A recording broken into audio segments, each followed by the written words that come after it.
आदर्श के निवेशक साथियों, आपको एक बार फिर से एस.सी. मित्तल का नमस्कार और प्रणाम।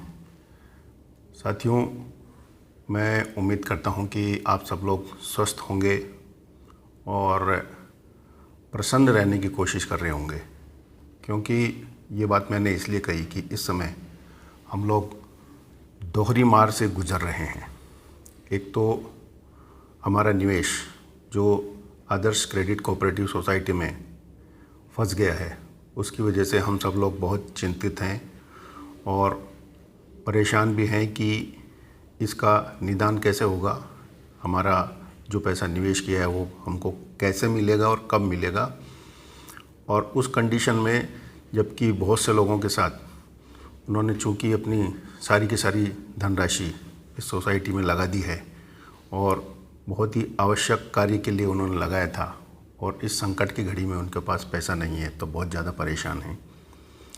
और दूसरी परेशानी ये है जो कोरोना की मार है, उस कोरोना की मार से पूरा विश्व आतंकित है और पीड़ित है। ऐसी कोरोना की मार में हम लोग भी इस वजह से भी चिंतित हैं कि हम स्वस्थ कैसे रहें, बाहर कैसे निकलें, किससे डिस्कस करें, कैसे डिस्कस करें, कहाँ जाएं, किसके पास जाएं, कैसे जाएं कि नहीं जाएं। क्योंकि ये जो प्रकोप है कोरोना का, इस प्रकोप ने हमारा मूवमेंट रेस्ट्रिक्ट कर दिया है। इसलिए सबके सामने सबसे बड़ी समस्या ये होती है, जो मुझे भी कई बार लगती है, कि अगर किसी से सलाह लेनी है, किसी से बात करनी है तो कैसे करें। तो इसलिए साथियों, मैं समझता हूँ कि ये एक वीडियो एक माध्यम है जिसके द्वारा मैं अपनी बात आप लोगों तक रख पाता हूँ। और आप भी अगर चाहें तो संचार के माध्यम जैसे फ़ोन है, फ़ोन से बातचीत कर सकते हैं किसी अपने मित्र से या किसी सलाहकार से या मुझसे, जिससे भी आपको लगता है कि सही सलाह मिलेगी इस मामले में, उससे आप लोग बातचीत कर सकते हैं। साथियों, बहुत से लोगों के मेरे पास फ़ोन आए और आते भी रहते हैं। सवाल उनका यही होता है कि सर हम क्या करें। मैंने पिछले वीडियोज़ में आपको बताया था कि इस समस्या से निपटने के लिए सबसे पहले ये ज़रूरी है कि एक तो जल्दबाजी बिल्कुल ना करें और दूसरा धैर्य रखें, क्योंकि ये समस्या तकनीकी समस्या भी है और गैर तकनीकी भी है। हम चूँकि तकनीकी समस्या की तरफ जा रहे हैं, इसलिए हमको जो स्टेप फॉलो करने चाहिए उसको ध्यान में रखना चाहिए। हो सकता है कि कुछ लोग आपको ये कहें कि आप तुरंत रिट पिटीशन फाइल कर दीजिए, लिमिटेशन जाने वाली है, अगर आप देर करेंगे तो आपके लिए प्रॉब्लम हो जाएगी। लेकिन आप उन बातों पर ध्यान न देकर इस बात पर ज़रूर ध्यान दें कि देखिए, इस समस्या में सबसे पहला जो ऑर्डर है जो 29/11/2019 को निकाला था सेंट्रल रजिस्ट्रार ने, जिसमें इस सोसाइटी का वाइंडिंग अप किया था और लिक्विडेटर को अपॉइंट किया था, वो आदेश सबसे ज़्यादा तकलीफ़ देने वाला है। जब तक उस आदेश को आप चैलेंज नहीं करेंगे, कैंसिल नहीं करवाएंगे, तब तक कोई भी हाई कोर्ट आपको रिलीफ नहीं देगा। और हाई कोर्ट में जाने से पहले एक स्टेप जो हो चुका है वो मैं आपको बता देता हूँ। शायद पिछली बार भी बताया था, आपको याद होगा। गुजरात में हमारे कुछ निवेशक बंधुओं ने एक एसोसिएशन बना रखा है, आदर्श मेंबर्स एसोसिएशन। उन लोगों ने सेंट्रल रजिस्ट्रार के समक्ष अपनी बात रखी थी इस आदेश को चैलेंज करते हुए, और 11/3/2020 को हाई कोर्ट ने ये आदेश दिया था कि सोसाइटी जो इस सेंट्रल रजिस्ट्रार के समक्ष पहले गई थी, और सेंट्रल रजिस्ट्रार को हाई कोर्ट ने ये आदेश दिया कि आप सेंट्रल रजिस्ट्रार के आदेश की अपील कीजिए सेक्शन 99 में। उस सेक्शन 99 के अपील में मेंबर्स की जो एसोसिएशन बना रखी है उनको भी ये कहा गया है कि आप भी जाकर अपनी बात सेंट्रल रजिस्ट्रार की अपीलेट अथॉरिटी के समक्ष रख सकते हैं। तो एक कार्रवाई वहाँ चल रही है और मेंबर्स की जो एसोसिएशन बनी हुई है वो ये कोशिश कर रहे हैं कि सेंट्रल रजिस्ट्रार उनको टाइम दे और उनकी बात सुने, उसके बाद ही कोई फ्रेश ऑर्डर हाई कोर्ट के आदेश की अनुपालना में निकाले। तो एक तो ये बात पक्की है कि जब तक सेंट्रल रजिस्ट्रार सोसाइटी को या मेंबर्स को सुनने के बाद फ्रेश ऑर्डर नहीं निकालेगा, तब तक इसमें आगे कुछ होने वाला नहीं है। तो इसलिए एक चीज़ तो ये पक्की है कि आप उस आदेश का कम से कम वेट करें जो सेंट्रल रजिस्ट्रार, हमारी एक एसोसिएशन जो गुजरात में बनी हुई है, उसके मेंबर्स को सुनने के बाद निकालने वाला है। जो वाइंडिंग अप का ऑर्डर निकाला है उसने पहले, उसमें वो क्या संशोधन करता है, उसको वापस लेता है या वैसा ही ऑर्डर निकालता है, वो उस पर डिपेंड करेगा कि वो क्या आदेश हमको सुनने के बाद निकालते हैं गुजरात के मेंबर्स को।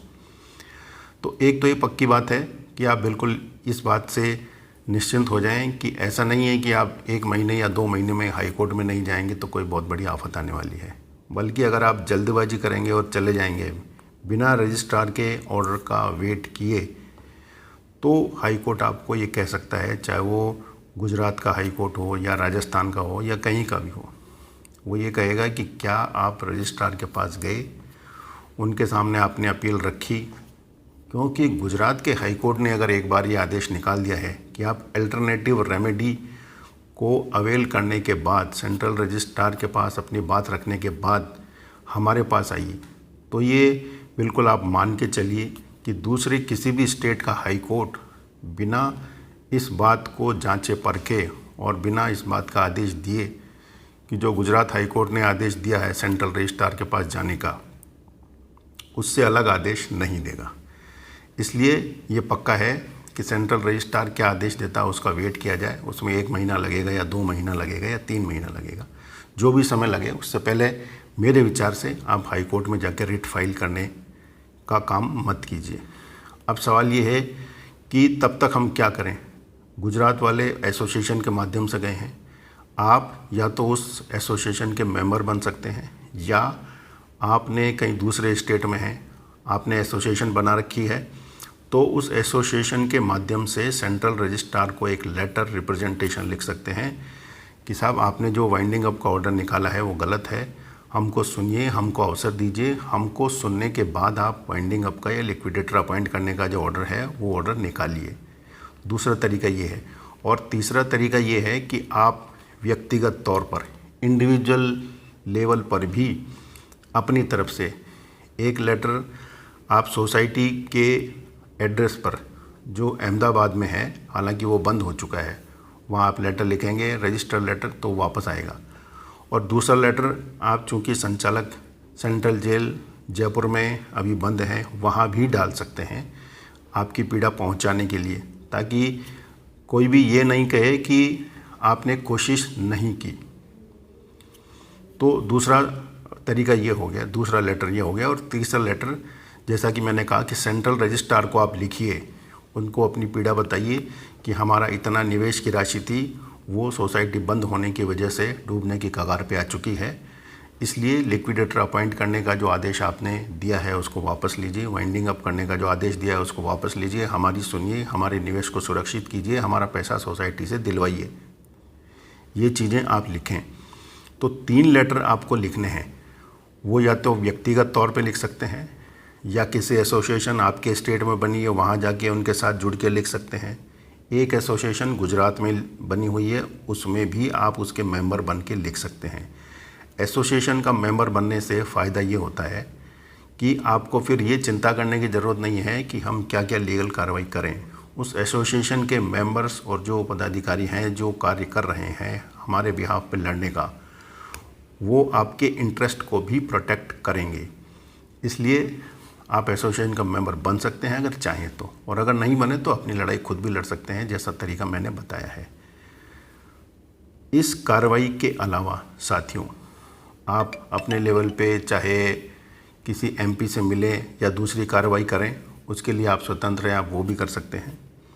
और आप ये मान के चलिए कि ये आदेश जब तक नहीं आएगा, उस आदेश से कम 6 महीने बाद तक आप रिट पिटीशन फाइल कर सकते हैं। यानी इस साल के अंत तक कोई जल्दी नहीं है, क्योंकि ये आदेश निकाला था 29/11/2019 और उसके बाद अभी तक फ्रेश ऑर्डर सेंट्रल रजिस्ट्रार ने नहीं निकाला है, इसलिए कोई जल्दी नहीं है। ये साल पूरा आप मान के चलिए कि आपके पास है, सोच समझ के डिसीजन लें, कहाँ मिलना है, किससे मिलना है, कैसे मिलना है, किसी सीनियर एडवोकेट से मिलके, और उसके बाद सारी चीज़ों को ध्यान में रखने के बाद आप डिसीजन लें। रिट पिटीशन फाइल करने की जल्दी नहीं करें। तो आज मैं अभी सिर्फ इतना ही कहना चाहता हूँ, क्योंकि बहुत से लोगों को ये कन्फ्यूजन है कि हम जल्दबाजी करें या न करें, क्या नहीं करें। इस लेवल पे हम भी हमारे अपने प्रयास कर रहे हैं, और अगर कुछ नई चीज़ होगी तो मैं आपको ज़रूर कम्युनिकेट करूँगा, ज़रूर बताऊँगा अपनी बात कि मैं इसमें क्या सोचता हूँ। तो मैं समझता हूँ कि आज के लिए इतना ही काफ़ी, और कुछ कन्फ्यूजन अगर आपको है तो आप मुझसे बात कर सकते हैं, अपने विचार व्यक्त कर सकते हैं। आप सुरक्षित रहें, सेफ रहें, स्वस्थ रहें और धैर्य बना के रखें इस संकट की घड़ी में, क्योंकि अगर हिम्मत है तो आगे रास्ता है। आप हिम्मत हारेंगे तो काम नहीं चलेगा। साथियों, मैं उम्मीद करता हूँ आप मेरी बात से सहमत होंगे, और अगर नहीं भी हैं तो भी आप हिम्मत बना के रखें और स्वस्थ रहें, और जो भी डिसीजन लें सोच समझ के लें। धन्यवाद।